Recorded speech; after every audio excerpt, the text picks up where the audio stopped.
Welcome to Somas Hindi class. Sahitya Sagar पद्य भाग कबीरदास की साखी दोहों के प्रश्नोत्तर। दोहा।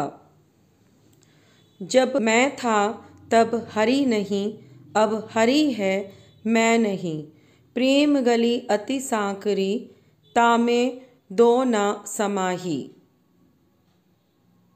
क जब मैं था तब हरि नहीं दोहे में मैं शब्द का प्रयोग किस अर्थ में किया गया है? जब मैं था तब हरि नहीं पंक्ति का आशय स्पष्ट कीजिए।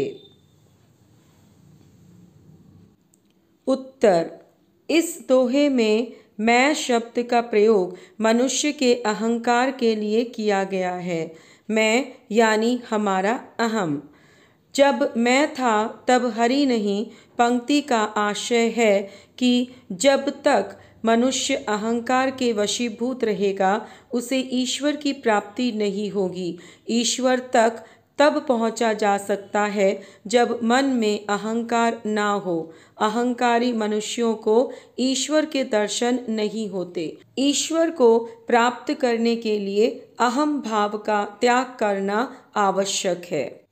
ख कबीर के अनुसार प्रेम की गली की क्या विशेषता है? प्रेम की गली में कौन सी बातें एक साथ नहीं रह सकती और क्यों? उत्तर। कबीर के अनुसार प्रेम की गली की विशेषता यह है कि यह गली अत्यंत तंग होती है। इस तंग गली में अहंकार और ईश्वर का वास एक साथ नहीं हो सकता है। जिस प्रकार तंग गली में दो व्यक्ति का एक साथ निवास करना असंभव होता है। अहंकार मनुष्य को स्वार्थी बना देता है, जिसके कारण मनुष्य सत्य के मार्ग से विमुख रहता है। अहंकार ईश्वर और भक्त के मिलने में बाधा उत्पन्न करता है। अहम भाव को मिटाकर प्रेम में भाव विभोर होकर हम ईश्वर को प्राप्त कर सकते हैं। ग उपर्युक्त साखी द्वारा कबीर क्या संदेश देना चाहते हैं? उत्तर।